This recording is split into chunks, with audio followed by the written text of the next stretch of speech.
7:20 p.m. on a Sunday, Boston, Massachusetts. Guys, I got some news, some terrible news. We got a huge problem. I feel like we could do a podcast, and it would be a million times better than whatever that drivel was we were listening to. What the hell is a podcast? What is that? The future of radio. You jabronis.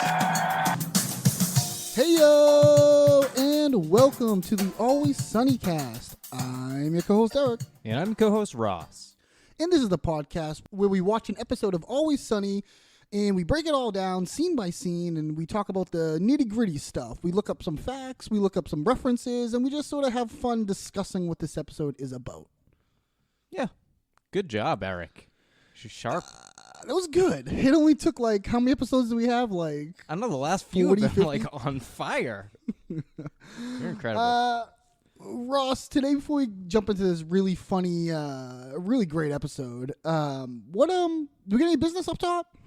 Yeah, I just want to throw a shout out to a couple of folks that have reached out recently and supported the podcast a little bit. We have Zach Schuler, who gave us a generous donation for some fresh nugs, as he says.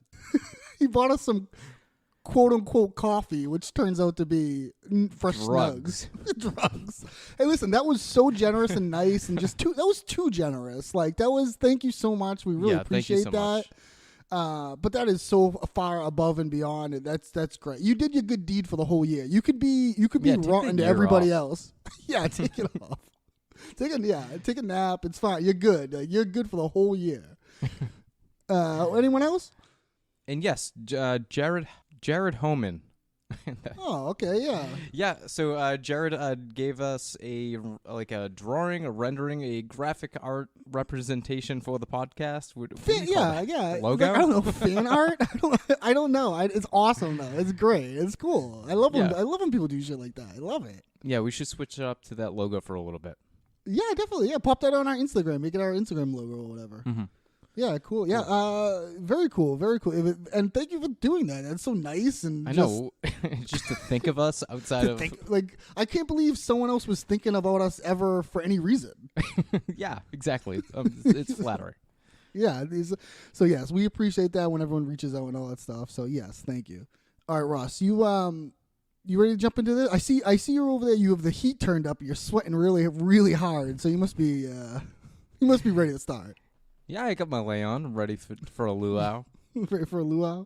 All right, today we're talking Season 6, Episode 10, Charlie Kelly, King of the Rats. Original air date is November 18th, 2010.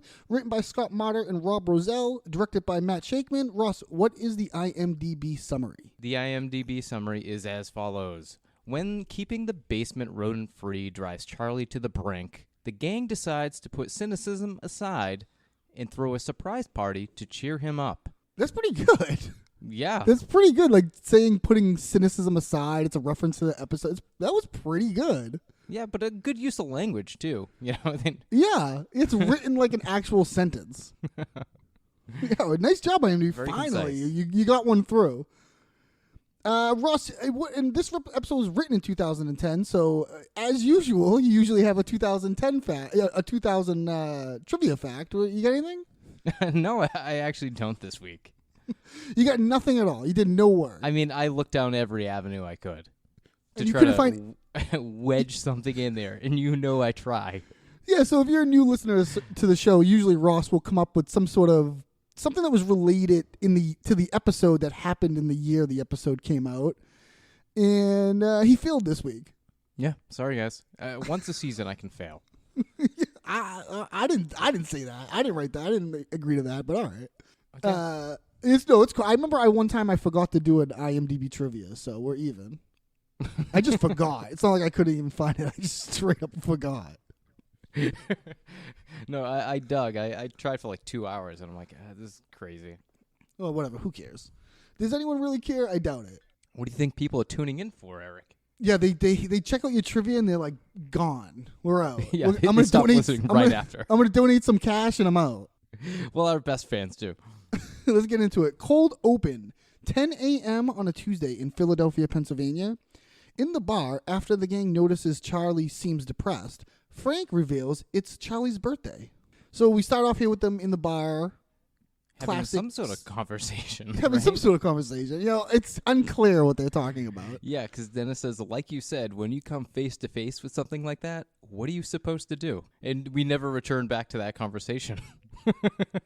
Right, I don't know what he means by... Yeah, it sounds like they got into some sort of confrontation or something. Now, isn't it interesting that we've seen this many times, them at the bar, they're sitting around the bar. Mm-hmm. It's interesting that not one of them is tending bar. They're at the bar as if they're at a bar. You know what I mean? Like, they're not working. Like they're customers. Like, not even one of them is behind the bar right now. You know what I mean? Right. But it's early. I mean, theoretically, they might not even be open. Did you notice Dee is not drinking a beer? She has like a cup of coffee or something? Yeah, she's been drinking tea and coffee, as a substitute. Very responsible of Dee, huh? I know. Who thought she could make it this long? They do it later on, but I mean, they don't have her like going through withdrawals or anything. You know what I mean? Remember in the episode when they think they're sick, but they're really just going through withdrawals? It's funny that like she can just kind of quit it now. You know what I mean? Without mentioning it, they never mention it. So yeah, they're sitting around the bar here, and Charlie comes up and he's groaning. Comes up from the back, like the basement. Yeah, and he's dirty as hell. His rat stick. It bums me out how dirty is this episode. Like, it bothers me. Yeah, he's grungy. Like, yeah, he's it's filthy. like it's a specific kind of dirty. It's like a like grime is on you. A grime, yeah, it's a grime to it. Yeah, so he comes up and he's got this little stick here that he's got over his shoulder. And he talks about how he found a rat's nest, and he must have killed like 200 of them. 200. Dennis goes, couldn't be. Dennis says that. He goes, couldn't be. And it is true, like 200, like. I mean, like your bar has 200 rats. Huge amount of rats. I mean, it would be like you're breeding them. Like that's how many. Also, like, so he's like hitting them with a stick. So there's 200 rat corpses, like downstairs, downstairs. You know what I mean? Like, I don't. It seems excessive. It's a massacre. And Charlie, this is obviously, this is getting to Charlie, like, because Charlie, on the whole, out of any of them, is a nice guy. You know what I mean? Like, yeah, he's the brightest of the spirits of the group, I think. I mean, he can get dark sometimes, sure. He can get dark because he does seem to not have a problem killing animals. Well, he has a range of emotions, but... But, like, even, like, if you think back, like, the stuff he says about animals, remember when they're filming the news cats stuff? The chopping the cats? He's like, well, one of them's got to get chopped. I mean... he has, like, no problem doing stuff like that. Yeah, he, like, has, like, I think he, like, to him, animals are, like... They're like tools, or like it's just part of what it is. You know what I mean? He has no judgment one way or the other. You know what I mean? He can't discern animals as living beings. But he did like that horse. He does have a thing with animals. Yeah, he is connected to animals. And now this is the first, like, this is sort of going to be an ongoing thing with him and like killing rats and stuff. Mm-hmm. But this is the first where, like, we know he's kind of like the janitor, quote unquote. Sure. Yeah, he's always doing the dirty work. But this is like, call an exterminator. I know. 200 rats. Next level. Yeah. This is not something he can handle. You need a professional. Yeah, it's like when they try to solve the electricity problem in the bar, like themselves. Yeah, exactly. They shouldn't be doing this themselves. They know that Charlie does like crazy shit, like he'll like burn the trash for heat in the bar and all that stuff. Remember we were doing that? Yeah. So yeah, he has this like great speech here about just what he's been doing with these generations of rats. It's like whole generations of those things have died in my hands, and mothers and fathers and little baby rats, and he like scoffs. Yeah, and he takes a sip of his beer. Now, this is what it says on a trivia that I found here. It says about this is the opening scene where Charlie talks about killing rats is the scene that convinced director Guillermo del Toro to cast Day in the role of Dr. Newton Geisler in the movie Pacific Rim. So this little monologue of his here is what got Guillermo del Toro to cast him. That's so interesting. Because there is a Guillermo del Toro connection. Well, yeah, of course. Since he's he was one of the Pappy McBoyles. McBoyle. Yeah, exactly. Yeah, totally. But that's interesting that little snippet got him a huge role. Yeah, I guess. I mean, how somebody knows that? I mean, I guess Guillermo del Toro maybe said it in a interview somewhere or something. But yeah, I thought that was kind of because this is this is a neat like a little like kind of like acting for him to do here. Yeah, to go a little deep, just to like give some perspective. So then, yeah, he's depressed about this, and he's starting to think like maybe their lives are not as valuable as rat lives. You know what I mean? Like they're basically the same. Oh yeah, he was wondering like if their lives are more valuable than theirs, right? Yeah, and they're saying they're kind of, and the gang's like we're more like our lives are more. Yeah, they're like our lives are definitely without a doubt, without a doubt. Yeah. And so I guess Charlie should get back to it. They're like the gang doesn't know how to react to him here. Yeah, they're like, what's wrong with him? Charlie's broken. Just go kill the rats, man. Like that's like kind of their attitude, and they were like wondering why he's so depressed about it.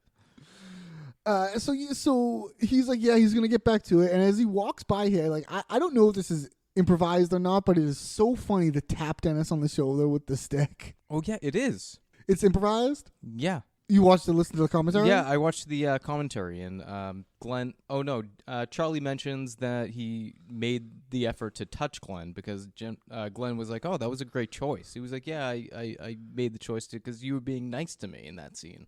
Yeah, and it is like an affectionate tap that you would do to somebody if you're walking by with your hand or something. Like, thanks a lot, man, kind of thing. You know what I mean? Mm-hmm. But he does it with the rat stick, which obviously is, don't touch anyone with that. And the Dennis is like yes-anding of how he's like and he's like looking at his looking at his shirt and stuff. That's great yes-anding. Mm-hmm. Living in the scene. Yeah. Yeah. Be affected by your environment. Yeah, this is where Frank reveals to the rest of the gang that today's actually Charlie's birthday. Yeah. And they're like, what a life. I'm sorry, I skipped over the guy. What a Life thing real quick. Because that comes back later on. What a life. Yeah, what a life. So today's his birthday. And today of all days, like he says something like today of all days. Oh, wow. On a day like this. Oh, Dennis says that. On a day like poor this. Guy. On a day like this. And Frank suggests, like, we got to do something nice for him. Oh, new rat stick. Yeah, new rat stick.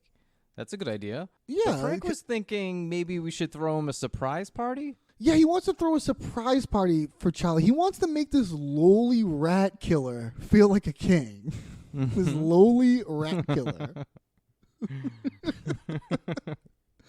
And they're like, yeah, okay, yeah, they do. That's what. Oh, Dennis says that. Make this lowly rat killer feel like a king. Because they're like, yeah, let's do something nice for somebody for once. And they kind of do. They do succeed in a way. Yeah, I would say the simplest. Right. Easiest way. I'm tired today.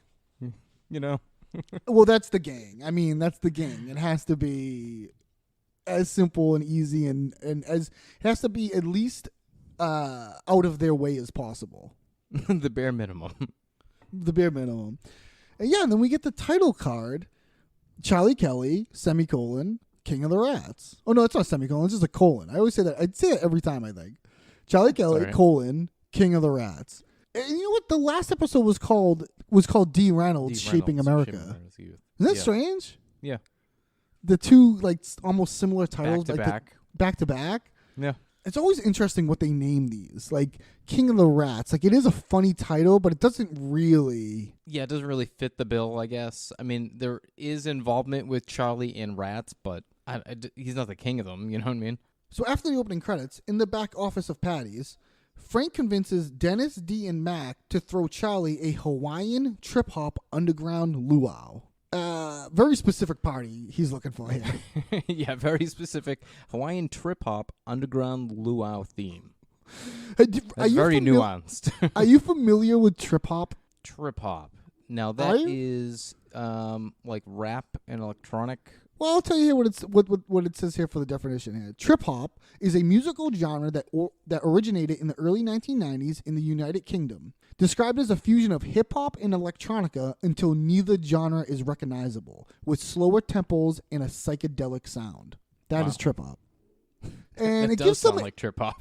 It gives some examples. And remember Fatboy Slim? Yeah. From the Crazy 90s? Like You Should? Is that I think they reference him as being like doing like trip hop you shit. should. But yeah, so that's apparently Charlie has met some people from under the bridge, Duncan and crew, and they're into this Hawaiian. Why is it Hawaiian? That part is just random, I think. What was underground luau? Well, yeah, what's an underground luau? Exactly. Yeah, I'm not because it seems like sure. an outdoor everyone comes to celebrate. You like stumble upon luau, you just join in.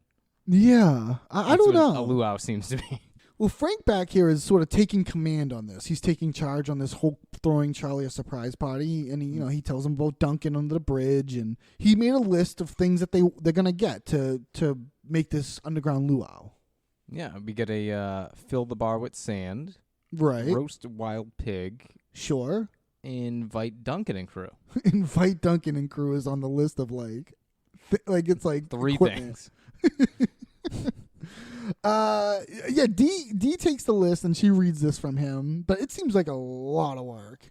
Does anyone even really like surprise parties?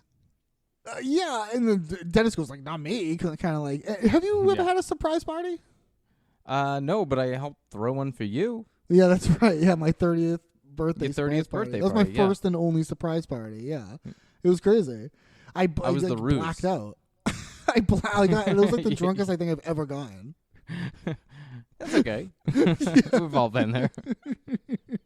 It was great. It was so crazy. Well, that was a fun night, though. Yeah. So you know what? Surprise parties are good. They're okay. Yeah. I thought you weren't gonna be into the surprise party, but then you immediately took to it. Yeah. I mean, what am I gonna do? Like, get mad? Like, you have to take to it. You'd be a fucking monster if you didn't take to it. Yeah, I guess you're right. Even if you didn't like it inside, you have to pretend. Yeah, that's what I would do. I mean, you have to. I mean, it's like it's all yes-anding. You know what I mean? Like, you'd look so crazy if you got mad. Yeah. These people are showing affection for you, so you get mad and run. This is where we get the first mention, because they're talking about how they don't like surprise parties. This is too much work. They don't want to do this. And this is what first mentioned. Frank wants to know, when did they get so cynical? Cynical? This is like one of those things the gang does where like they latch onto a word. Do you know what I mean? And they kind of can't give it up. They have to like kind of explore the word, kind of. That's right. Do you know the definition of cynical? I did. Because I got it right. I got it right here. Oh yeah, I was about to look it up. Give it to me. Cynical is believing that people are motivated by self-interest, distrustful of human sincerity or integrity. And it also means concerned with one's own interests and typically disregarding accepted or appropriate standards in order to achieve them. So I think that's the second definition, concerned with one's own interests and typically disregarding accepted or appropriate standards in order to achieve them, pretty much sums up the gang. Sums up the gang, yeah. pretty clearly. Like, and they also are distrustful of human sincerity and integrity and all that stuff. Like, sure, they're bad people, so they suspect other people of being bad people. That's exactly right. So when Frank says, "When did you get so cynical?" I don't think they ever stopped being cynical from the get-go. Yeah, sure. I think this is just their nature. But they latch onto this, and they don't want to be this. They don't want to be cynical. Giving someone a birthday party, a surprise party, is one of the greatest things you can do for them. Danny DeVito is so good, like, in everything he does. Like, just to show emotion, like, just for that sentence. You know, he doesn't have to, the like, impassioned speech, yeah. And, okay, they're like, all right, they won't be cynical. It's like, all right, I guess it means a lot to you that we do this, so. Yeah. So Frank says, okay, they're going to jump on board. So Frank's like, okay, you execute the list, and Frank's going to take Charlie to the spa to distract him for the day. Keep So while them they up do for all the this day, stuff. keep them out of the Yeah. bar so they can decorate, they can get everything done. A typical throwing a surprise party for someone thing to do. Yeah, I was the guy that had to make sure you were out and about. Right. Yeah. That doesn't take much to distract me. I could have just stayed home and it would have been the same because it wasn't at my house. So they're like, okay, and then Dee is like, wait a minute, Dee's pregnant and she hasn't been offered like any of this stuff that like he's doing for Charlie. Yeah, she's not getting offered coupons and spa days and roasted pig surprises and and then Dennis does an interesting thing here. Now, so Dennis takes the tickets from Frank and he says, in the interest of not being cynical, let's have Dee take Charlie to the spa. And he goes, surprise. He says surprise. And as we know from the episode, Dee's like, oh, I'm just going to sneak out back, throw the other one in the trash and sneak out back and not take Charlie. You know what I mean? Mm-hmm. Now, was Dennis doing that because he was purposefully sticking Dee with Charlie to be like a dick? Well, I was thinking it's either that or either to get Dee out of the picture or to take Frank's coupon from him to make him sacrifice something. Right, because they can't do anything. Like they're not actually. Dennis isn't actually doing something nice here. No. I don't think so. No. Right. So he takes the ticket, he gives it to Dee, and Dee's like, okay, yeah, she's gonna sneak out back, and they're like, see, no, and right away Dennis goes, no, you have to take Charlie, because that's why I think he gave it to her, because he knew she was gonna do that. You know what I mean? And he's kind of like, no, you have to suffer with Charlie today. You know what I mean? So she's like, oh, she's like, well, right, you're right about the cynical thing. My first instinct was to throw the other one in the trash, which is so funny. Like, I just jumped straight to default. Default. But not even like save the coupon for a future date or anything. It's like, No, you're gonna throw it out. Trash. Like make sure no one uses it. Throw it in the trash. But she's like, right, we're doing the Charlie thing. They do that a lot where they get distracted and they go, oh, we're doing the blank thing. Oh, Dennis does that a lot too. yeah. Oh, right, yeah. The D thing. Oh yeah, the D thing. So then out front of the bar, Dee invites Charlie to the movies. And he's out here building. Now, Ross, I did not watch the commentary, but I do know that this is the Scar-coon, the scary raccoon. Yeah, the Scare-coon. Yeah, scary raccoon.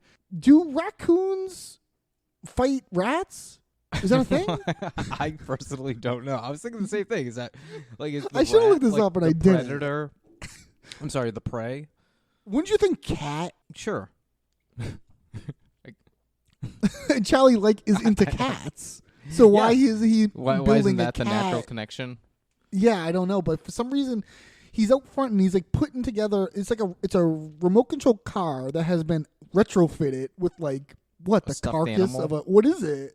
I think it's a stuffed animal. No, Charlie is probably a real raccoon. He killed a real raccoon because he doesn't want to kill more rats. Right. It's not completely spelled out in the episode, but that is why he's doing it. He's doing it so that he can scare the rats away instead of having to bash them, which is a nice, the more ethical way to do compassionate it. thing. Yeah, totally.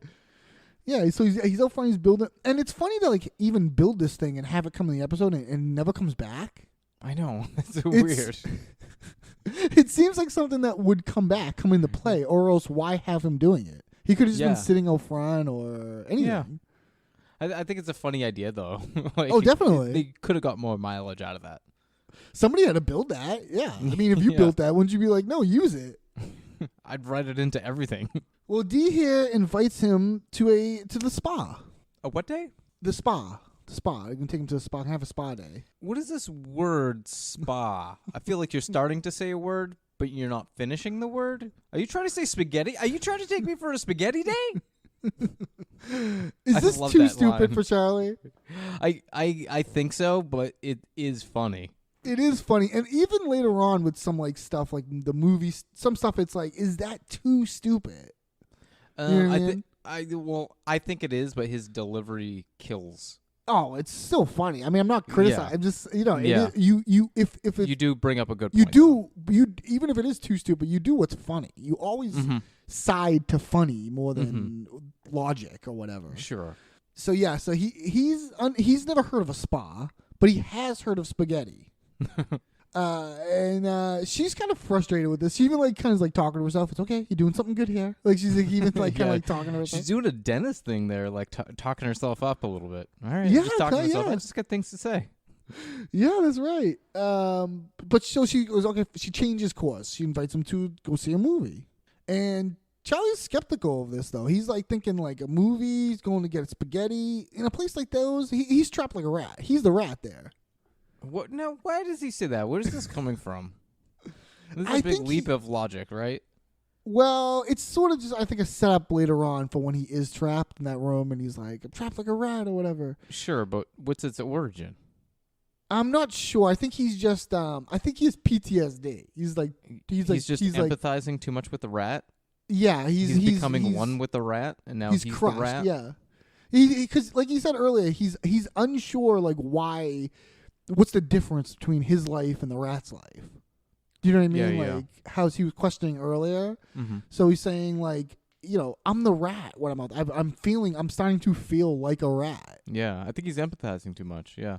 And she says, like, she guarantees him that no one will bash him.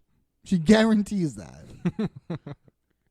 The word bash is such an Always Sunny word. I don't think I hear it anywhere besides Always Sunny. Like, I'm going to bash something.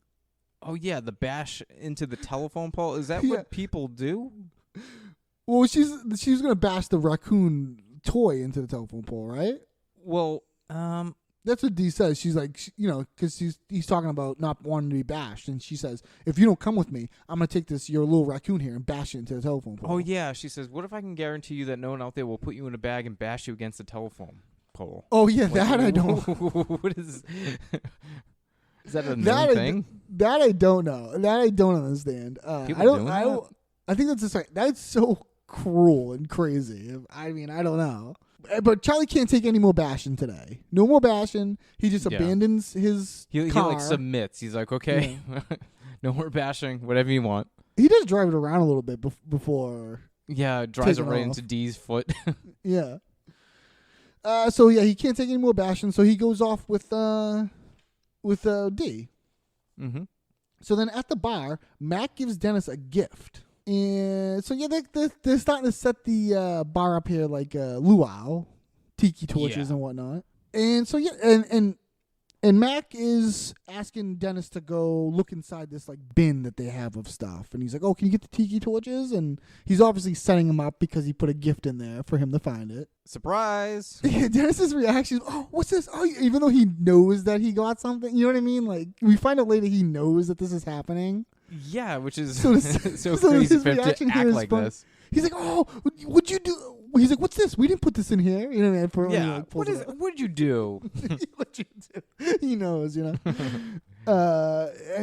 apparently Mac is like taking what Frank said about like throwing a surprise and not being cynical. And he's like kind of, his idea of it is just getting Dennis, not Charlie. It was Charlie's birthday, but gets Dennis a like surprise gift. Yeah, I think he's trying to do it to someone that's unsuspecting, Yeah. Yeah. He's the one that's, I think, embracing the whole less cynical life. Yeah, you know what? I watched this with fiance Katie, and she mentioned how this whole episode, Mac is the only one kind of doing stuff for other people. Like, Mac is the most one that's, like helping trying to and do not other stuff. Yeah, and not doing anything. Yeah, right. And he doesn't do anything Nothing to screw. That's right. And he doesn't do anything like Dee does the spa thing to screw Charlie. Dennis does the shirt thing to screw, and Frank's screwing with them the whole time. Mac really is the only one. Mac and obviously Charlie's kind of outside of it. Yeah, he's outside of this. Yeah, but yeah, Mac is being nice, and this is actually like it's kind of fun to see Mac like do something nice here. He seems excited about it. Yeah. And so Dennis opens it up, and it's a shirt. It's just like this blue button-up shirt. Oh, hey, no, this isn't the shirt that I picked out. Yeah, and he starts like looking at the tag, and Dennis says, "Well, no, it's not, because he was suspicious earlier when Max slipped out, and he followed him. He saw the shirt he was buying. I wish we could see it. Don't you? I know that would have been a great payoff. Yeah, Yeah. It's like sleeveless or something. Yeah, I just wonder what it would be like. He saw that he bought a shirt, and he must have he stole it at some point, slipped back to the store, returned it, and got this other shirt, which isn't hideous. Surprise. So surprise. I love Mac here. This brings me no joy. I feel nothing. I feel like you just stole money from me, and you bought yourself a shirt. Yeah, that's exactly what happened. Even just because, that's what happened. That is what happened. Now, I feel bad for Mac. Yeah, he just got played a little bit. I feel because he was trying to do something nice. Yeah.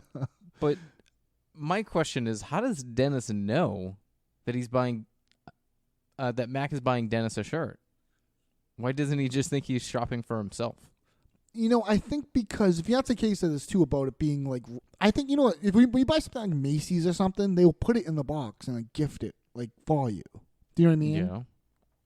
So so when Mac bought it, he probably bought it and took it out in that box, so it looked like a gift. Okay. Do you know what I mean? And then I guess him. Yeah, he's assumed. I guess he just assumed it was for him. I don't know. We're doing a lot of work for the show. We're doing a lot of work for them. Yeah, I truly didn't even think of it, but yeah, he just assumed it was for him. He was right. It kind of bugged me every time. After I noticed it, I was like, every time I watch that, I'm like, this kind of doesn't add up. But he has a file on all these guys. He knows how Mac thinks. Mm-hmm. So then Frank comes in the bar, and after Dennis and Mac question the luau idea, Frank explains it's from Charlie's dream journal. That is a ridiculous price, and you know it. Supposing I bought a pig unseasoned and dressed it myself. Then what? What then? Well, that's not what Jerry Corelli said, asshole. Pitting two pig dealers against each other. Sure. Frank, are you sure about this luau thing? I mean, it's a ton of work. Yeah, does Charlie even know what a luau is? I doubt Charlie can even say the word luau. I mean, how do you know that this is what he wants? Well, because I read it in his dream book. His what? His dream book? Yeah, Charlie keeps a book of dreams and aspirations. They're mostly in pictures and symbols. But he has been obsessing about this luau thing since we met Duncan under the bridge. Okay, now my first instinct when you say things about meeting people under bridges is to berate you for hanging out with people under a bridge and to say to you, why do you hang out with these people? You and Charlie shouldn't be so. But I'm not gonna say anything because I don't want to be cynical anymore. I'm not gonna say anything. I'm just maybe the bridge is exciting. No, the bridge is awesome. Ooh, it's probably pretty cool. Hold on a second, hold. Hey, the other pig guy. So you come crawling back, you cheap sack of shit. Frank coming in here screaming on the phone is always funny. Just screaming. I mean, screaming. That is a ridiculous price, and you know it. That's not what Jerry Corelli said. I love the full name. Jerry Corelli. I looked it up. I couldn't find anyone. So he's screaming on the phone, and apparently he's pitting two pig dealers against each other, which is Frank has his own storyline going on. Yeah, he's how does he know all these weird? He has a network for everything. A pig dealer, but he has multiple pig dealers. Yeah, more than one pig dealer. It should always be bingo. Everything he gets should be from bingo. Exactly. That's what that character was built for. Yeah, definitely. So yeah, and this is where Mac and Dennis, they're doing all this work, and they start questioning, this luau idea, and they're not does Charlie even know what a luau is? I bet Charlie can't even say the word luau. That is very funny. That is very funny. I like that. Those I loved his delivery on that every time. And now this is interesting because we find out later in the episode that Frank is lying about all this, but But the dream journal is real. It's real, yeah, which I think is weird. So he makes up this lie about the luau being in his dream journal when he could just make up that Charlie just said he wanted it or something. I guess the best lies are based in some sort of truth. That is true. Yeah, the best lies has as much truth as possible. Yeah, that's right. So yeah, so he explains that Charlie has this dream journal that's written mostly in pictures and symbols. Mm-hmm. And in it, he's been obsessed with this luau, this Hawaiian luau thing. He's been obsessing with it ever since he met Duncan under the bridge. Now, Dennis's reaction here is like one of my all-time favorites. Like, just how calmly he says this. Like, my first instinct about you telling me about meeting people under bridges, it's to berate you for hanging out with people under a bridge, and to say, why do you hang out with these people? With these people, you and Charlie shouldn't be associating. But I'm not gonna say anything like that because I don't want to be cynical anymore. I'm not gonna say anything like that. He already said it. He Yeah. said it all. I'm not gonna say that. He already said it all. And like that is so funny to be like my first instinct. Like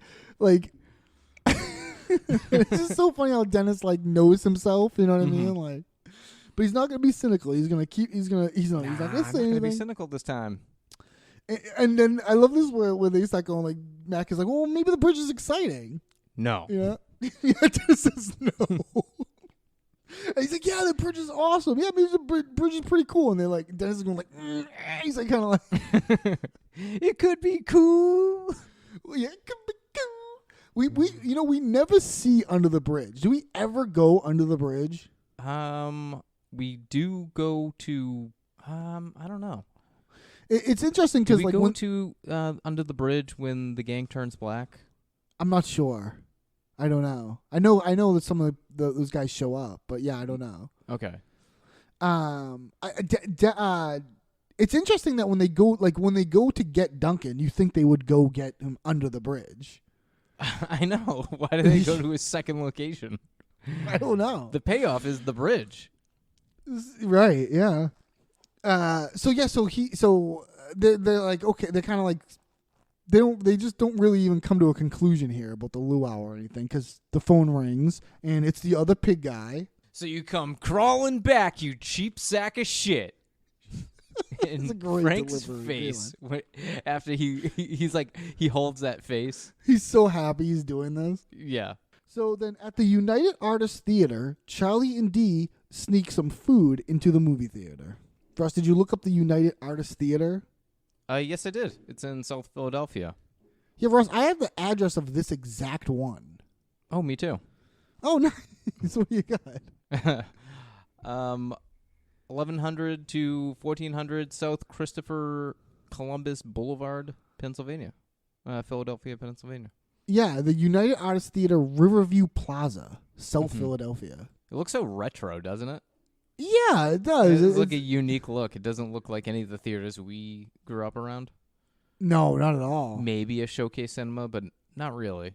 They do a pretty good job of like showing real Philadelphia places. Like they don't have to show a real theater. I think it's cool that they do, though. Oh, definitely. But if they like, who would know besides people that live in Philadelphia? Exactly. Like a lot of these locations, there's like one later that's like a police supply store. Okay. That like that's featured for like a quick shot, and I can't place it where it is right now in the episode, but it actually closed down in 2009. So by the time this episode aired, that wasn't even a thing anymore. Oh, that's so crazy. Yeah. That would have been a good fact if this episode was written in 2009, but it's not. So you still didn't bring it. We'll keep looking for more. So they come walking up here at the theater. They're getting in line, and Charlie is so filthy, it bums me out. He's too filthy. He's like too filthy. Yeah, we should have D should have had the hindsight to take him home, shower him up. You know what I mean? Then bring him back up. Yeah. And now apparently at some point they stopped and got spaghetti because he has like a to-go container of spaghetti. Yeah, I guess he picked up some spaghetti on the way. I mean, he's had a hankering. D's fault, really. Now he's gonna be eating this spaghetti for a long time. Too long, I think. That's okay. He said the same thing. Like he eats the spaghetti over the course of like 6 hours. Like it can't be warm anymore. Like You got anything on this guy who's taking the tickets? Travis the Ticket Taker is played by David Aronovich. He's in Roommates, iCarly, La La Land, The Mentalist, and Sons of Anarchy. And when I was listening to the commentary for this episode, Rob McElhenney mentioned that this guy came up to him and asked him, "Are you happy with your water purification in your house?" You have to be kidding me. And yeah, so this guy's like in the water purification business, and he just went around set the whole time talking to people about their water purification. Trying to sell units. How weird is that? That is so crazy. That is just so nuts. Like, so sometimes don't you ever wonder, like, to yourself, like, why do we bother being neurotic or like caring what we say or do with people? Like, if people do shit like that, things like that, like, I should be fine. We should be okay. Yeah, we worry about like this type of like crazy shit interacting with people, and there's a guy walking around trying to sell units while on another job. Oh, that is so crazy. All right, Ross, you know what? That makes up for your trivia. You're welcome. Now, you can't bring food into a movie theater. We all know that. Yeah, that's like one of the rules on outside the building. That's like, I think it's one of the commandments. Yeah. Thou can't bring outside of food to the You ever sneak food into a movie theater? Yeah, I have. Oh, yeah. Big time. Big time. Big time. Big time. Yeah, there's snuck-in things here and there. Nothing too crazy. Yeah. Not like a sub or anything. Spaghetti. Oh, I've done like a burger. Yeah. Oh, yeah, that's cool. That's about as crazy as gone. So he can't bring this in, so he pulls D aside and oh no, I'm sorry. First he says, "Oh, I got it over there." He just points to like the concession stand. I got it over there. Yeah, but he shuts him down. He's like, "No, you didn't. I just watched you walk in." Yeah, he's like not even past like to be able to do that. So he's like, oh, you called my bluff, and he starts talking in that like proper way he talks sometimes. I'll dispose of this post haste. A moment, please. And he wants to pop the spaghetti in her purse. Yeah. No, absolutely not. Why did you have to bring spaghetti? He's gonna be leaving because for him, spaghetti is the whole deal. That's what he says. It's the for whole me, deal spaghetti for me. is the whole deal. God damn it. Okay, be careful. This is so stupid. I mean, it is. That's dangerous. Yeah, it's an open container. Why doesn't it have the top like of the most container? messy? I don't know. That's a good question. D should know. D should be like, you can't bring that in. Like, D should know this. Right. I think all our characters are a little stupid this episode. He pretends to throw it away. The guy, for some reason, believes him. Mm-hmm. And they let him go inside. And wow, look at the size of this place. Yeah, he's trying to act not suspicious. He is so filthy. We'll just keep saying it. And yeah, he's still filthy. So as Dee and Charlie are watching the movie, they get into an argument, and Charlie takes his spaghetti and leaves. What does 3D stand for? Third dimension. Just please stop talking. What dimension are we in? Shh, Charlie. I don't know. I don't know. Charlie has never heard of 3D. Apparently not. Again, is this too dumb for Charlie? I don't know. I mean, it's funny. Yeah, it's totally definitely funny. It's very funny.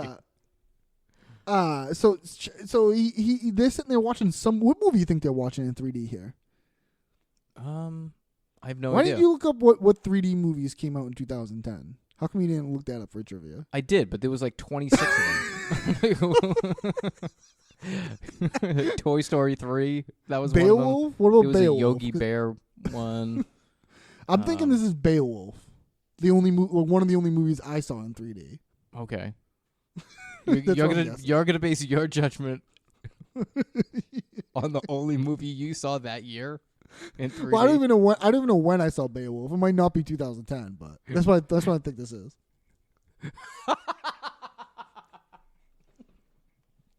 A movie that came out, who knows when. Who knows when, but it's around there, I would say. It's probably around there somewhere. You remember Beowulf? Yeah. It's like a CGI kind of movie. Well, yeah, it's like a whole book. He's still eating his spaghetti here, and he's got like a meatball on a fork. And he's wondering about things popping out at him, and all of a sudden, like, something happens in the movie, and it scares him, and he throws his meatball. Yeah, he like leaps and like kind of like falls over on D too. He asks, "Is this safe?" Him being so stupid is really funny.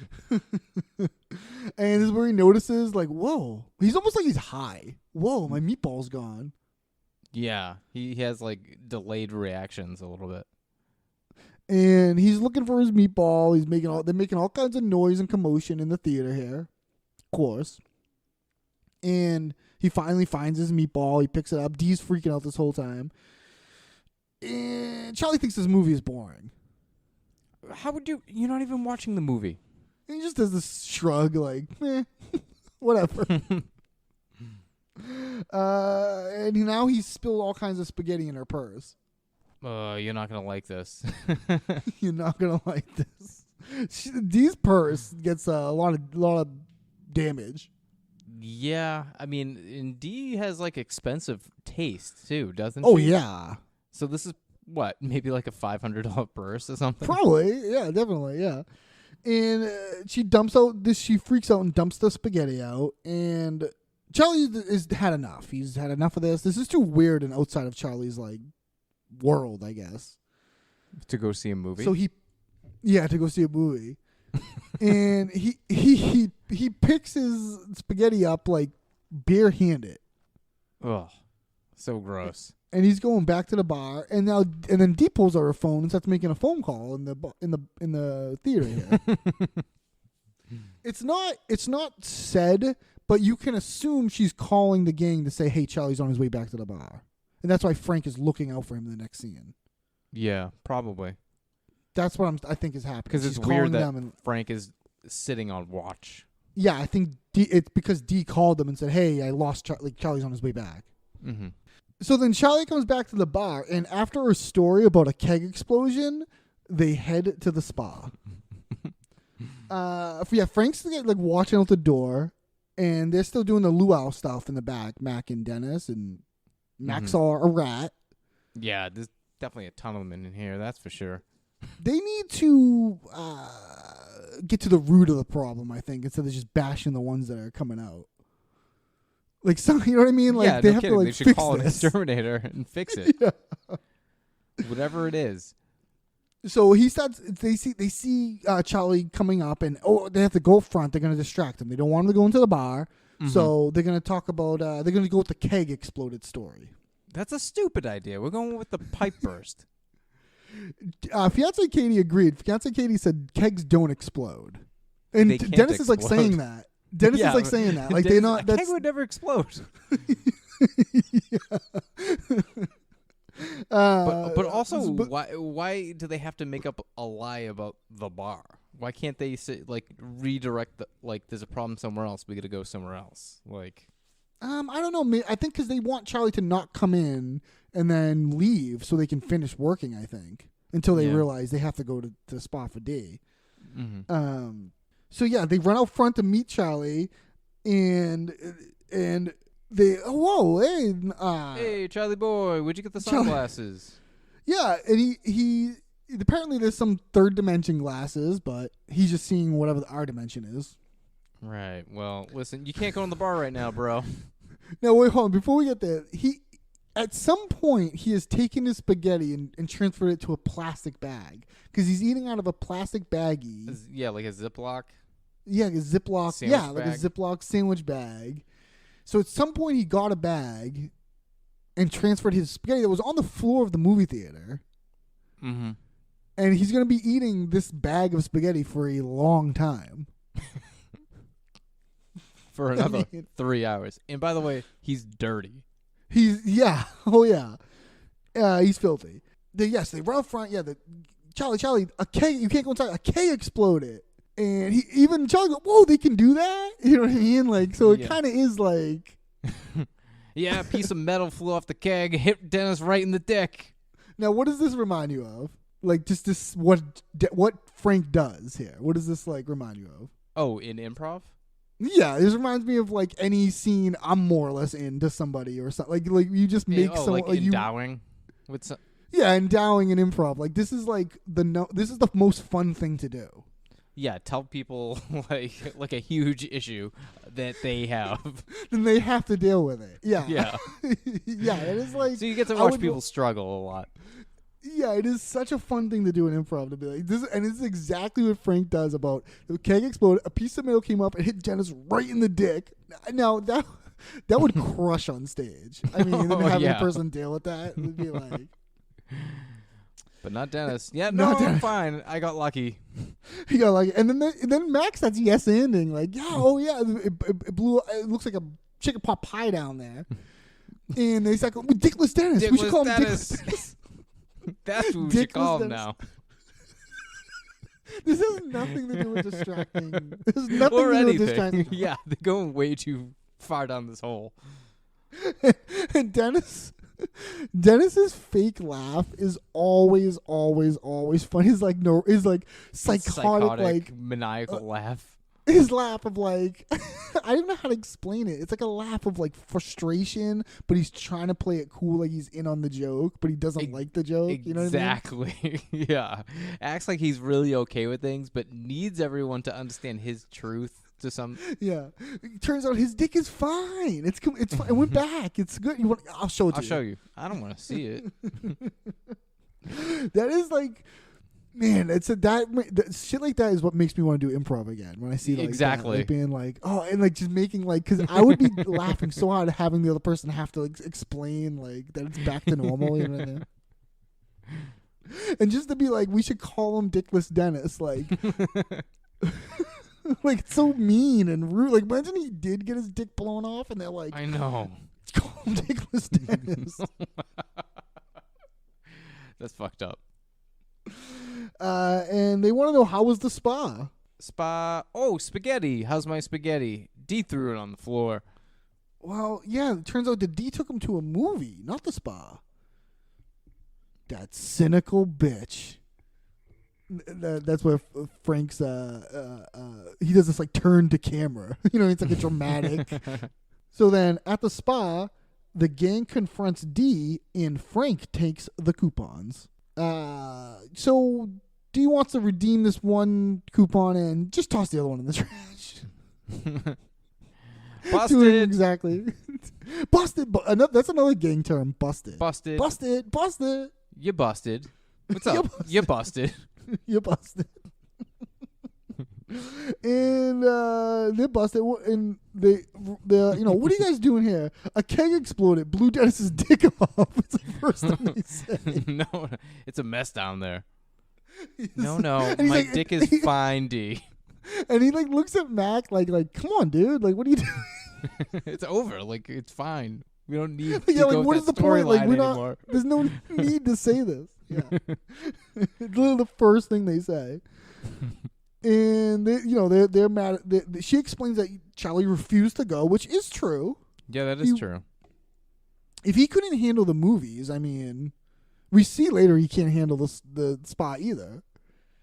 Yeah, clearly these aren't environments for Charlie. So Charlie moseys past her, and he walks up to the receptionist. Is there anything on this receptionist? Probably not. She doesn't speak. No, she doesn't get us credit. And Charlie says probably the most famous line from this episode. What is your spaghetti policy? And is this because the movies had a no spaghetti policy? So he's trying to figure out what this... I think so. Yeah. So he now everywhere he goes, he has to ask what the policy is. He does, later on we'll see, he does bring it into the sauna. So it seems like they have a lax spaghetti policy. Yeah, they're pro spaghetti here. Are you hearing this? He doesn't belong here. He doesn't belong in a place like this, you guys. That's like so insulting to Charlie. Mm-hmm. He doesn't belong here. Are you hearing this? Have you ever been to a spa? No. Yeah, Have you? I couldn't. No, I couldn't. I couldn't. I couldn't. I just couldn't. Too neurotic. I mean, what happens at a spa? Like you get your manicures, your pedicures, or something, and then. Dude, I have no idea. Anything could happen there. I have no clue. Oh, I know. I know you probably like a massage, I guess, or people lay there with the cucumbers on their eyes or whatever that is. What is that? I don't know. I don't know. I don't know. Just that. It's just a just movie. Throwing thing, ideas out there, yeah. Whatever Yeah, no. you've seen in a movie at a spa. What are these coupons that Frank has? These are free passes. They're discount. What are these coupons that he got in the mail? Yeah, maybe he just gets access to the facility and he gets to do certain things there with the coupon. I don't know. Yeah. Because it seems like an expensive service to get a free coupon for, right? Oh, definitely. Yeah. Well, Frank tells them here, you know what? You guys go get Duncan and the bridge crew, and he's going to take Charlie to the spa. And he just starts disrobing and looking for robes. Where's the robes? He's The just interviewer was standing a there in nut. his tighty whities. He's a nut. Good for him, just doing it, going for it. Oh, yeah. So then, at Duncan's apartment, Dennis D and Mac invite the bridge crew to the luau. So, yeah, we don't go to the bridge. We go to Duncan's apartment here. Yeah, this is where that store location, Colissimo's police equipment was, that I was talking about earlier. Oh, okay. So, theoretically... that was Duncan a was real upstairs. place in Philadelphia. Yeah. Oh, Up interesting. until 2009, yeah. So before we even walk through the door here, do you get anything on the bridge crew? Yeah, sure. Z is played by Chad Coleman. He was born 1974 from Richmond, Virginia. He was in The Orville, The Expanse, The Walking Dead, The Wire, and Electric City. Kind of a famous one. Kind of a famous actor. Yeah, I mean, he was in The Wire. That's kind of they were so excited to have him audition, because they were huge fans of him. He barely does anything. I mean, I know, but he is a character the whole time. It's great. he's I don't know if you've ever watched Orville, but he's really, really good in Orville. No, I'll have to give it a shot. He plays an alien. He has full prosthetics. You wouldn't even know it was him. Okay, and we have Duncan, who's played by David Guerrero. We've seen him 2 times before. Once in The Gang Sells Out. One in The Gang Sells Out, right? Yeah. When they try to sell the bar in the 50s cafe, he worked as a hostess there. And in The Gang Cracks the Liberty Bell, he was one of the guys that tar and feather Mac and Dennis. Okay, yeah. I wonder if they mentioned on the commentary is he a friend of the crew, or what's he doing sticking around? What's he doing? When his scene came up, they were like, "Oh, that's our guy. He's been in a bunch of our stuff. He was in Boldly Going Nowhere, which was a movie I guess they worked on together." Oh, cool. So yeah, he was in Happy Endings, The Hurt Locker, Snuggle Bunny, Man's Most Lovable Predator. Nice. Is anyone else credited? Yeah, we do have the two people having sex behind the screen. Yeah, well, okay, what do you got on them? Okay, that's stunt worker Samuel Lee. He acted in Walker Texas Ranger, Lethal Weapon, the TV series The Shield, but he's mostly a stunts guy, and he's been in over 100 movies and stunts. He does all the Marvel movies. He's in Deadpool, Iron Man 3, the Amazing Spider-Man movies, Fast and Furious, Heroes. But I guess he started in Buffy, which is cool. Ross, when I was just a wee child, my dream growing up was to be a stuntman. That was my childhood dream. And now, do you think your body could handle that? No, I'm not sure what I was thinking. When you're a kid, you think you could do anything. I think I wanted to be a professional wrestler when I was a kid. Yeah, I mean, yeah. But yeah, stuntman, it seems so cool. It just seems awesome. And then we have a stunt woman who's played by Lauren Mary Kim. She was born 1981 from Stockton, California. She is an actor in does stunts as well. She's in Iron Fist as an actor, Banshee, and for stunts, she's been in Marvel movies as well, like Miss Marvel, Mandalorian, Stargirl, Daredevil, Agents of the S.H.I.E.L.D., and like a ton of other credits. Nice. Yeah. Now we'll get to it, but this, when there's these two people having sex behind this like plastic wall, this plastic sheet of a wall. Yeah, it's like a little screen. Now, doesn't the first time when they walk in look like a blow-up doll or something? What was it? Like a mannequin or something? Well, there's a part where the woman is facing the plastic and her breasts are like positioned. Up against the plastic. Yes, okay. And her arms are up. That looks like a fake doll. That probably is a mannequin. It seemed fake. Like it seemed like a fake. I don't know, because you can see it kind of it was real probably quickly. Too graphic to have a real person do it. Maybe, yeah, maybe that's what it was. But it's just interesting that it's like kind of like they switch out, like, because even me and Fast PK looked like, was that a blow up doll? What was that behind there? It was so weird looking, but maybe I'm wrong. I don't know. But okay, yeah. So they walk up the stairs here, and there's a poster on the outside of their door, of Duncan's door, which is a little strange. What is the poster? I couldn't figure it out. If anyone out there knows, send us an email, alwayssunnycastpod@gmail.com. Was it just nondescript, or you just didn't catch it? Well, it said like it said like, what did it say? Planet. It said planet at the top and live. It's some sort of music thing. It looked like okay, like a musical poster. Yeah, like a band or a concert, or I'm not sure. They knock on the door here, and Z. When did we learn his name is Z? I don't think ever. Like, I don't think they ever call him by anything. So Z opens up the door here, and it's on the chain. He's looking out, and they want to talk to Duncan. They're looking for Duncan, the gang here. And he shuts the door. He just shuts the door without saying anything. Yeah, he kind of gives them like an ocular pat down, and then he lets does. them in, Yeah, the door opened. First they're like, oh, let's take that as a sign and take off. But the door opens up, and he's like, come on. He tells them to come inside. And as D walks by. You pregnant. It's so funny, like scary and funny.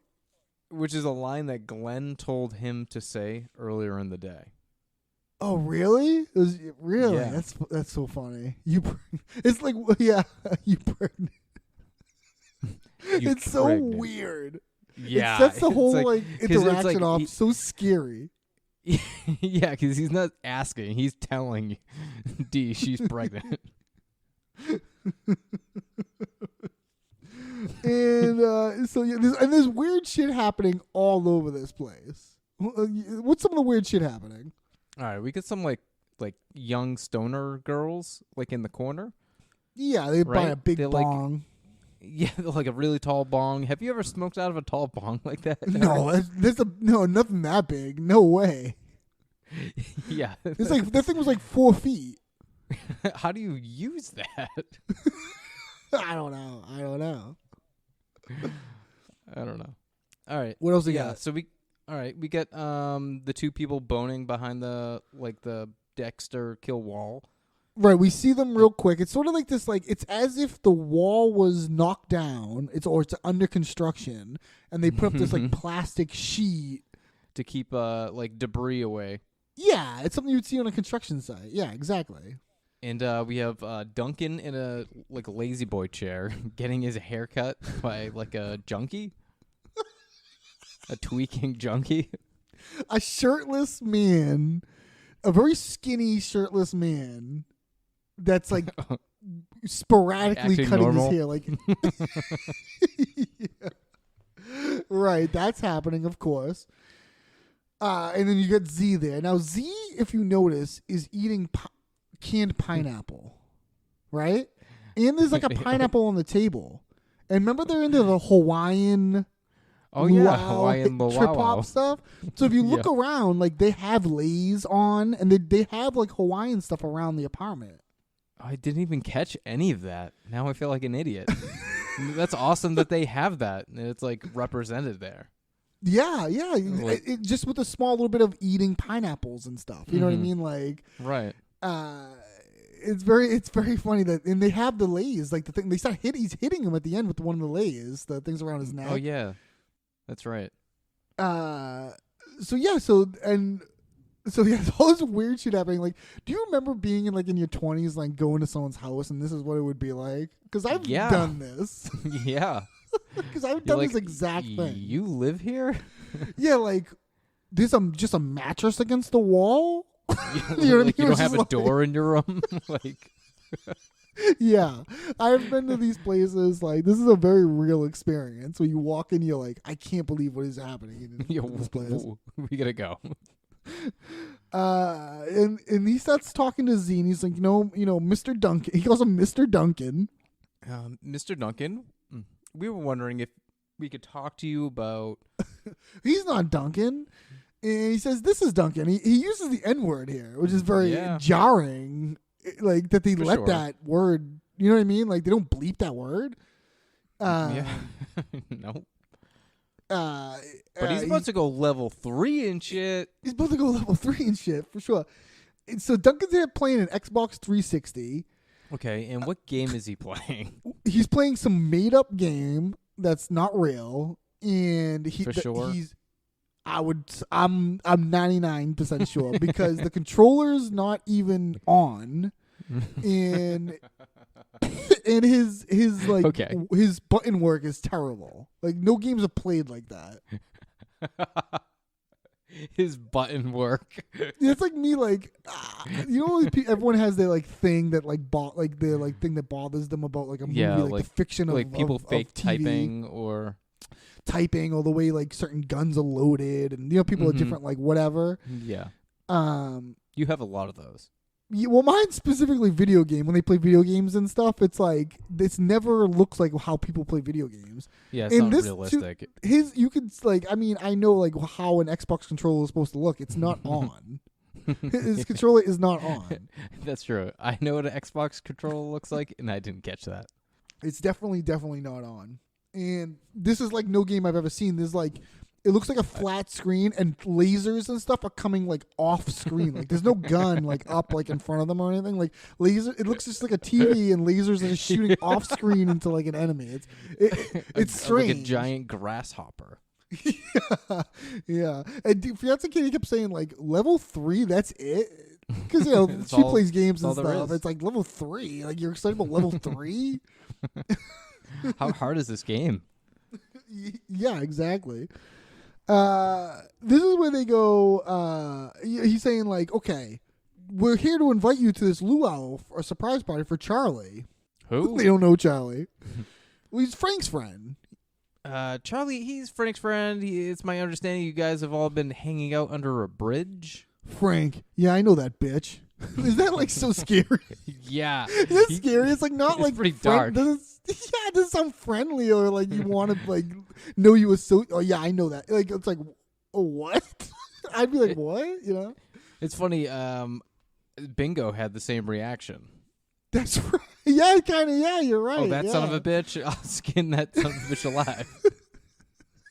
And wear his face. That's right. Bingo did have a. Yeah, you're right. I love Frank's his entourage. Frank's, you know what I mean? Yeah, and none of them seem to be fond of him, which is weird. That's true. That's true. Yeah. This is where they're okay. He gets to level 3, and they start celebrating. And this is where they have a sidebar. They're this is bizarre. Charlie should not have anything to do with these people. They're deranged. Frank has too much influence on him. That's this.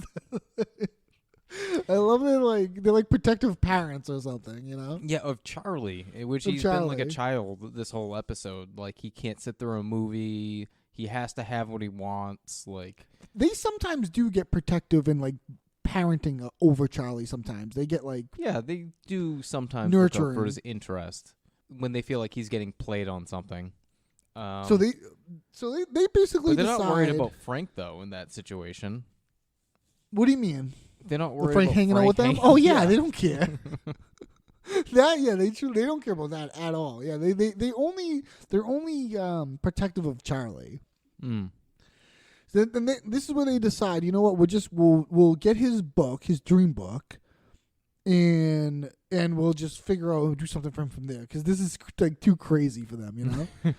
And this is where the two people that are having sex behind the plastic sheet, they break the plastic because they're like up against the sheet. Like that's a strong sheet to hold this long. Yeah, body weight.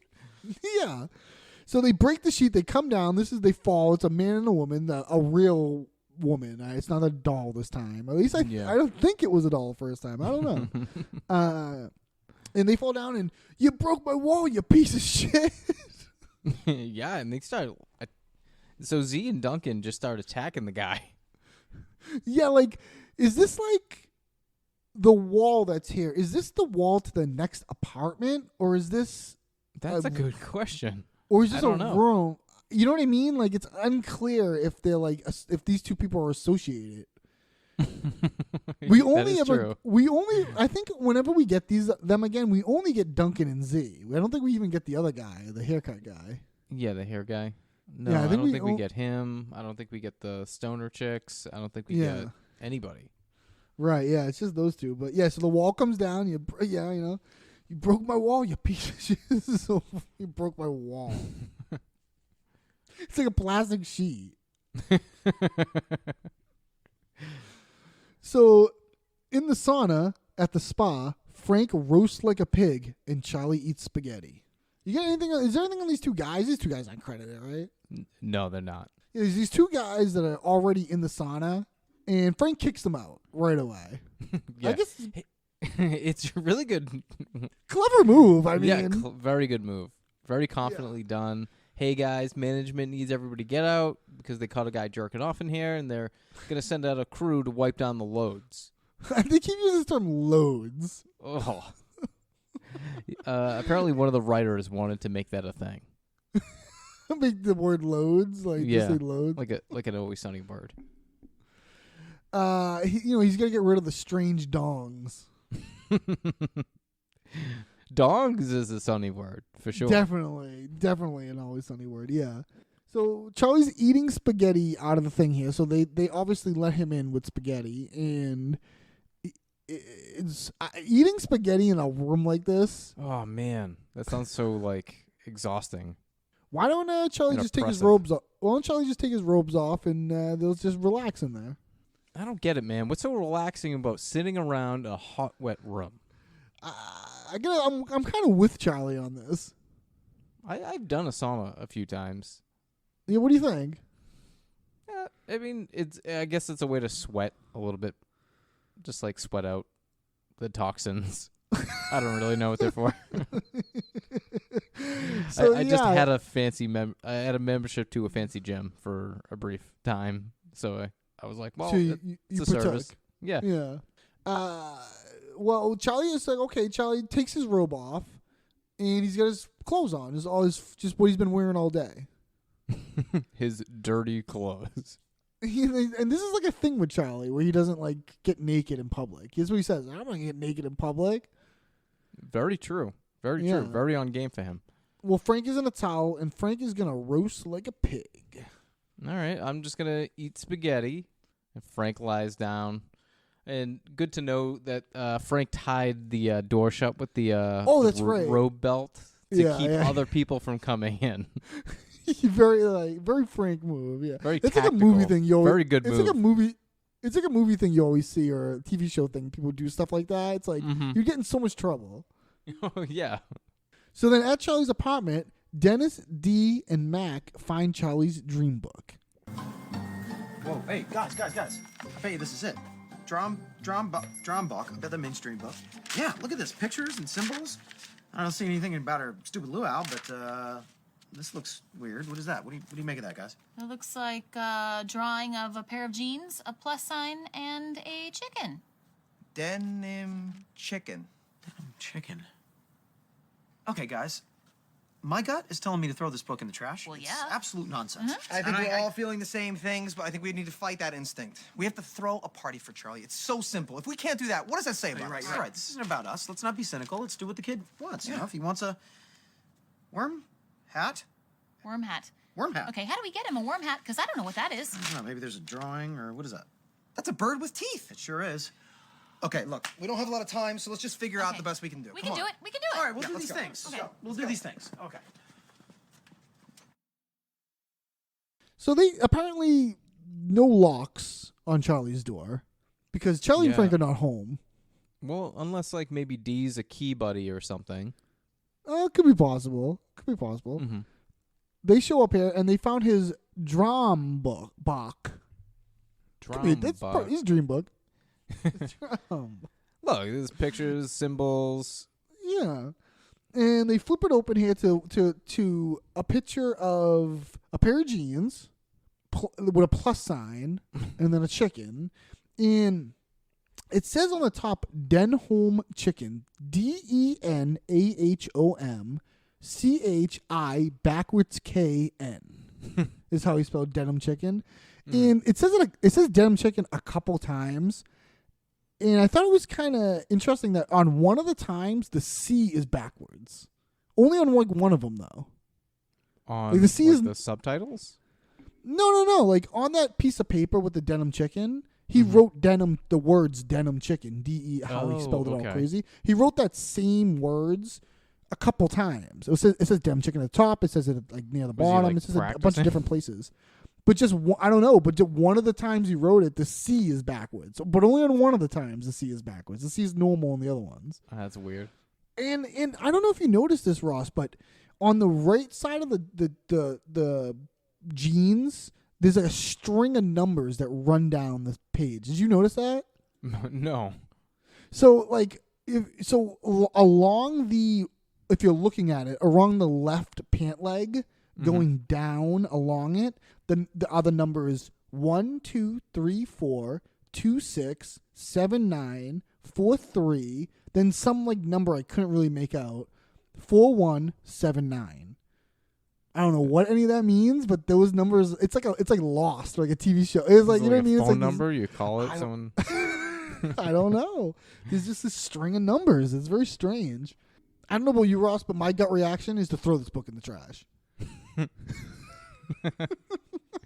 And then they're all like, yeah. They're like, yeah. I that's think we all they're- feel the same thing, and I think we need to fight that instinct. We have to throw Charlie a party. It's so simple. If we can't do that, what does that say about us? That is so funny. Like it's like part of his game. Like because he did that basically earlier. My instinct, then my gut reaction. Now you think like the way he's saying it too. You think my gut reaction is to like he's gonna say something positive. You know what I mean? My gut reaction is to throw this in the trash.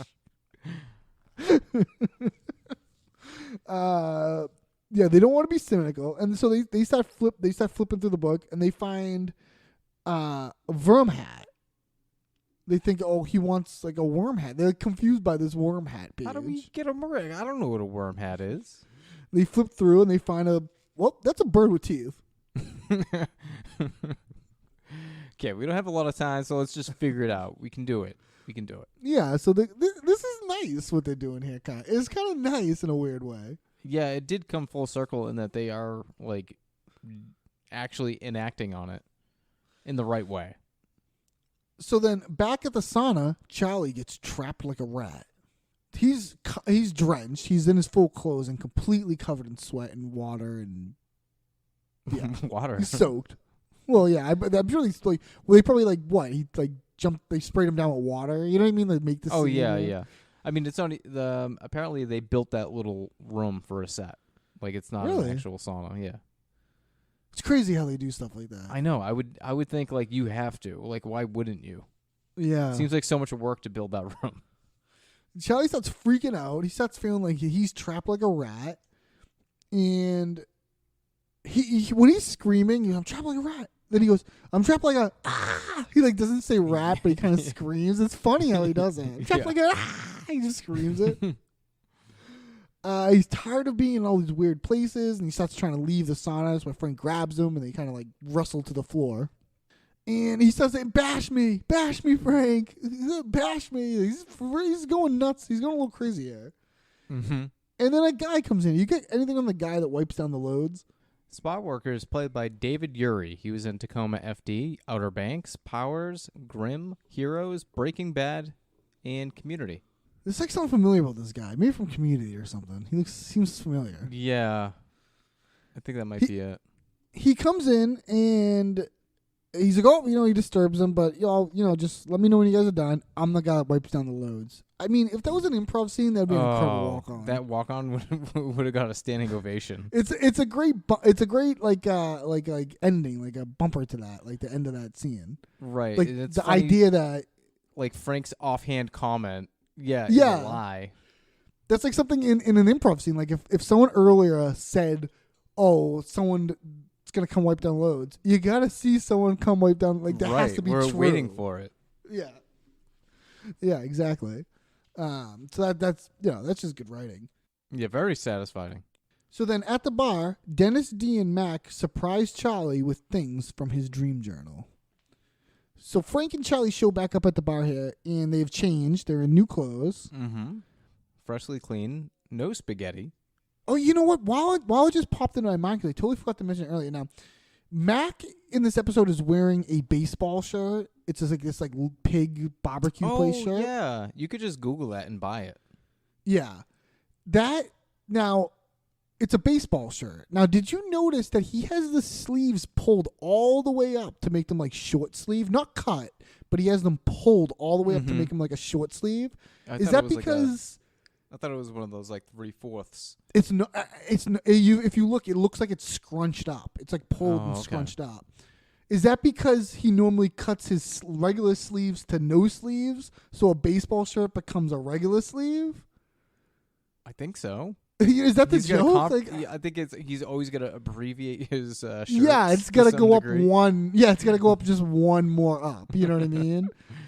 The only time I think we've seen him wear like a long sleeve is like unless he's wearing the duster or the time he wears like that leather jacket. Yeah, anytime he's wearing a jacket. A jacket, yeah. Really, but the time that the gang buys a boat, which I'm disappointed because he was wearing that sweater. Oh right, long sleeve. Yeah. Oh yeah, I'm disappointed he didn't cut it. Yeah. Yeah. Because that's like his thing. Mm-hmm. Maybe he says, I cut my sleeves. That's like my thing. So yeah, they've changed. And Frank's in like a Hawaiian gear. He's got the lei around his neck. And he's trying to make Charlie put one on as they're walking in too. Right. Yeah. Surprise! The gang yells, and Frank's like, "Where's my luau?" Yeah. Oh, we went around you, Frank. I love that. We went around you. Mm-hmm. Oh, we went around you. Happy birthday, Charlie. Happy and then Charlie birthday? Yeah, he puts it together. He goes, "Oh, that's why you guys are doing all that weird stuff." Like I like that he puts it together. And he's like, "That's really nice of you guys, but it's not my birthday." What? It's not your birthday. Yeah, it turns out it's Frank's birthday. Yeah, no dicks. It's my birthday. And so Frank was planning his own surprise party. Yeah. Well, he was trying to get them to plan his surprise party.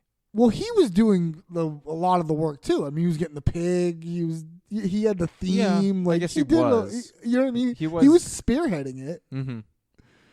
And he was just, that way he can get a surprise party and they can do something nice for somebody. And Max says that's not something nice. That's tricking us. That's tricking us. Is it really? I mean, he is tricking him, but he's still doing something nice, right? Yeah, that is true. They are doing something nice, but not of their own accord. They're being tricked into doing something nice. Yeah, and I guess for a different person. Yeah. I guess this whole thing is a scam. The whole thing is a scam. Yeah. So yeah, I love that. I just love that. That is tricking us. It's very fun. It's very fun. Where's Duncan? You should not be hanging out with Duncan. You should not be associating with people like that. I'm saying it. I don't care. It's coming out of my mouth. This is my favorite Dennis. It's my he finally favorite got to type of let Dennis. loose. Unhinged, untethered. I like when he like halfway repeats the thing that you said. You know what I mean? Like Yeah, he gets so mad. He gets ahead of himself. He talks over, repeats. And Charlie's like, "Oh yeah, those weird bridge people. Yeah, they're Yeah. always doing that hui la la." He can't say it. Hawawin la wow. They're like, "I knew it. I knew it." Mac- Okay, now this he can't say it joke was improvised. Really? So they shot this episode in sequence, or at least these two scenes. Yeah. And Mac improvised, I bet he can't even say luau. Yeah. And Charlie He remembered yes-anded that. it. Yeah, and he yes-ended. Oh, that is so awesome. They're like, he's like, "I knew he couldn't say it," and Dennis is going, "Yeah." He's like, yeah, love how, like, luau. I love how happy they all get right here with like realizing like everything that happened. You know what I mean? They're kind of like they're like, oh, they feel like relieved, kind of. Yeah. And wait a minute, hello, what's going on over here? I love how he does that. It's like his hand motions. Yeah, What's like going the on double over point. here? Yeah. And I love this I love this D going into presenter mode. You know what I mean? Like D like springs forward like they explained to him that they got his dream book, and because he walks up and he's like, Dad, I'm checking. He puts it together himself, and I love that the rest of them go, yes. You know what I mean? Like they're like, it's like a Trying to guessing game. They're interpret, like, yeah. Can you see what we did? And then when they get it right, they're like, yes. You know, they're like really. I love how excited the gang is about this. Do you know what I mean? Because they were really trying to guess what was in Charlie's head, and like matching that is pretty cool. Like, because it's really like taking a huge leap in guess. And they seem like invested in this. Like they want Charlie to be happy and get it right. You know what I mean? I don't know. It's just nice. So yeah, so Denim Chicken, and yeah, they got his dream book, and they went through all the different stuff, and Dee's kind of like, as Dee's presenting each one, Frank chimes in. You see like the rhythm of like, so this first one, Frank's like, now I gotta reroute the pig guy after Denim Chicken. He keeps interjecting a little bit. Yeah, and they keep going, shut up. Like, we don't care. Mac, nobody gives a shit. And the next we got up here, ooh, this is a bird with teeth. Wow, okay. I'm assuming the teeth are fake? Yes. Well, yeah, they're not human teeth. I mean. No, I mean, did you discover a bird with teeth in this fashion? In this fashion. And that doesn't exist in nature, so no. Okay, I'm not sure about that, but either way, good glue work. Yeah, Charlie being positive, like, about, you know what I mean? Like, yeah, he's like, well, you made the effort. Like, I appreciate that. Oh, I love it. And did anyone want to know how old I am?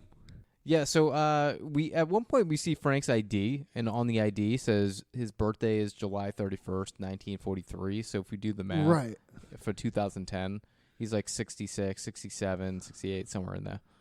Oh, okay, all right. I did see that little bit of something online. I didn't write it down because we haven't got to that episode yet of when we do see it. So it's like a retroactive. We know what day this is or whatever. But sure, yeah. But for the sake of, we're not going to talk about this then, you know. And they don't care. Whatever. Who cares how old he is? They don't care. And this, I love this D. I love that D has a opinion on. So this is my favorite one. I love that D has a favorite one. You know what I mean? Well, and how that's.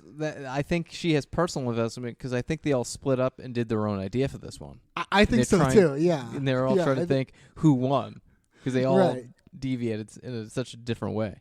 Because they couldn't figure out exactly what a worm hat was, so they made a couple different versions.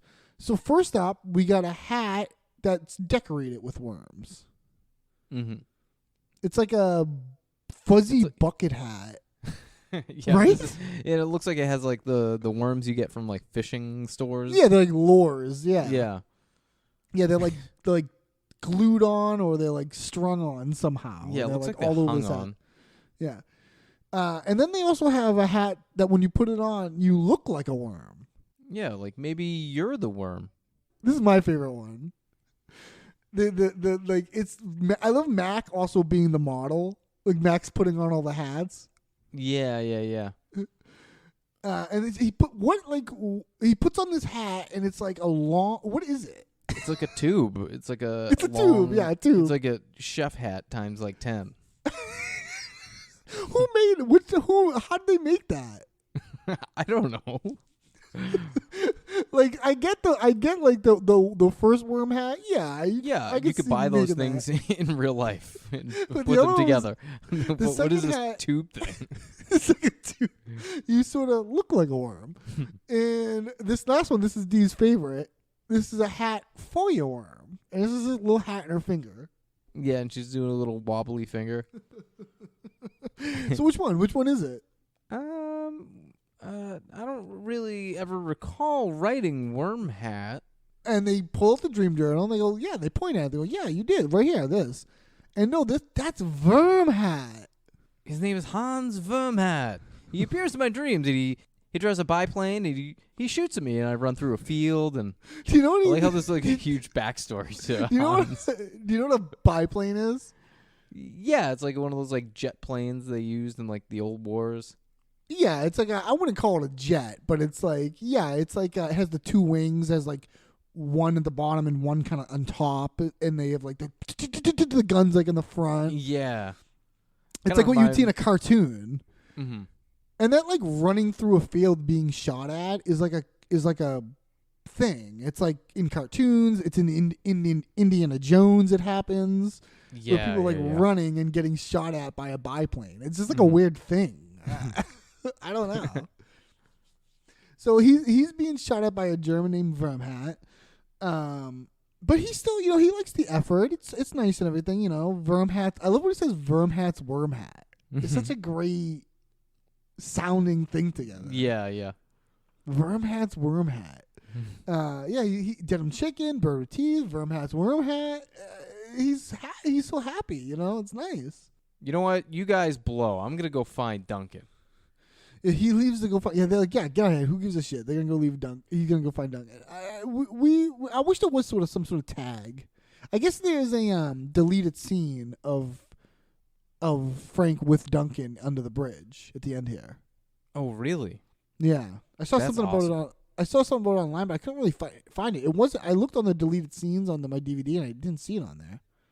Well, I was thinking it's kind of unsatisfying that we don't see the guys under the bridge or the bridge people back. I think at the you bar, do at the end. I 'cause, think you do. Like we hear it so many times that like it's kind of unsatisfying. It doesn't happen. It's true. I agree.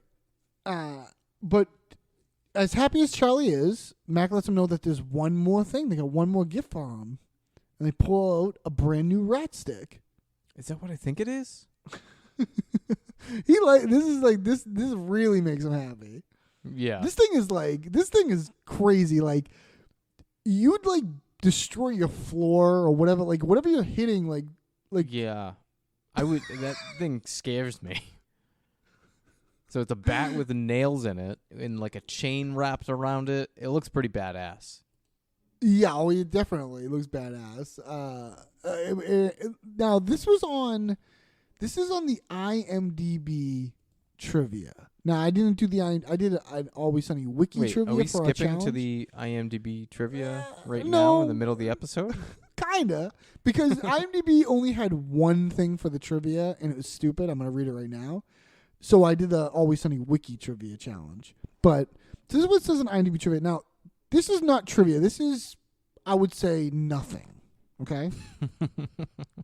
Chad Coleman played Tyrese in The Walking Dead. In this episode, Charlie is giving a baseball bat that looks like Lucille, Negan's preferred weapon of choice in The Walking Dead. Yeah, I mean, I don't think that's real. I mean, there's no connection. There's no connection. I'm sorry. That didn't happen because of that. They didn't do that because, you know what I mean? It's like, yeah, that's to me no nothing. connection. Yeah, no connection. I don't put that on IMDb trivia, please. You're messing my game up. That's like fake trivia. Like, or just like trying to find connections where there isn't. Like, if anything, it's a coincidence. I don't even think that. Like, that would be like, that's generous to say that's a coincidence. Yeah, I mean, the idea of like a bat with spikes in it is like a thing. Mm-hmm. But yeah, I don't know. I just thought that was kind of weird and interesting.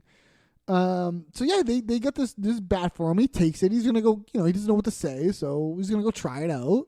Wait, hold on. I gotta go back to the rat stick thing. On The Walking Dead, is that guy's rat stick? Well, I'm sorry, is his bat like have nails in it? I'm not sure. I think it might just have chains, but I don't know because I didn't really read or watch The Walking Dead. Like I did at the beginning, but like I read like a couple of the graphic novels, and then I watched probably 2 seasons of the show and dipped out. So I never even got to that guy in the books or the But it's like I'm picturing in my head. I want to say just chains, but I totally could be wrong. I don't know. Mm-hmm.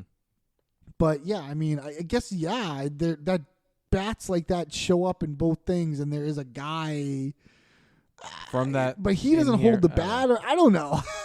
It's still not a. I don't know. It's still not great. It's a stretch to me. Yeah, it's a stretch.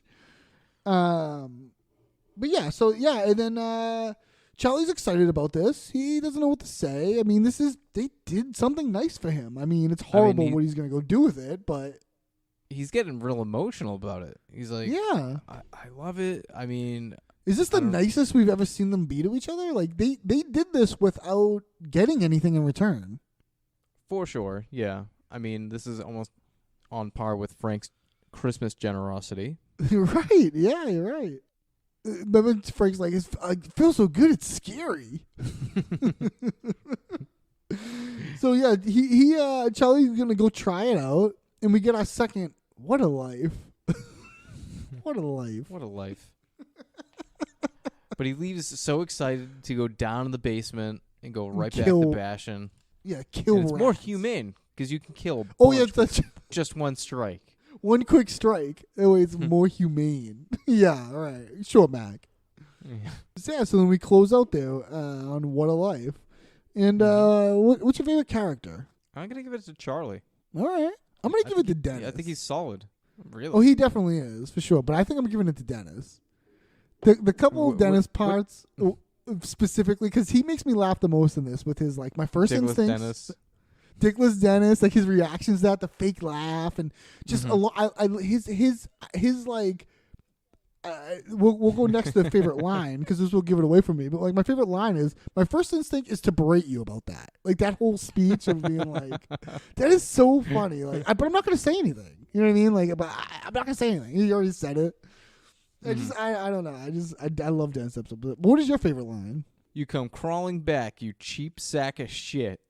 Like the delivery. Yeah, great delivery. Is like great delivery. And what is your favorite scene? My favorite scene, I mean, it's kind of tough. There's a lot of like good ones. I mean, if I'm gonna be honest, I think the ending is great. Yeah, I'm gonna say the ending too. The lineup, going down the lineup of the things. Yeah, it's very satisfying. So funny. Yeah, it's great. All right, that brings us to the Always Sunny Wiki Trivia Challenge. These are 3 trivia facts. One of them is actually from the website, the Always Sunny Wiki, on this episode, and the other 2 are made up by me. Ross, please guess the one that is an actual trivia fact. All right. Number 1, Charlie Day actually killed 200 rats to get into character. Number 2, there is an actual bird called the ribbon bob that has human-looking teeth. Number 3, David Guerrera has previously appeared in the show as completely different characters in The Gang Sells Out and The Gang Cracks the Liberty Bell. As much as I'd like to Google a ribbon bob.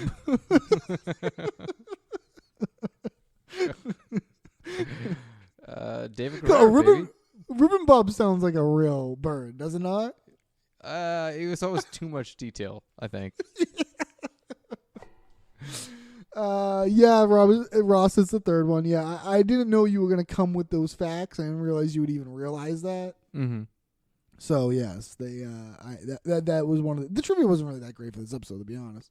All right, Russ. Well, that brings us to the final thoughts on this episode. Does this episode make a lowly rat killer feel like a king, or is this episode too cynical? Makes a lonely rat killer feel like a king. Yeah, it's very funny. I mean, it has a pretty famous Charlie quote. Yeah, what's your spaghetti policy? There's stickers of that and pins. I mean, yeah, that's a thing everywhere. Yeah. Yeah, what's your spaghetti policy? Mm-hmm. Those simple words. Yeah. Yeah, I know. This episode's it's fun. It like lays the positive ending is awesome.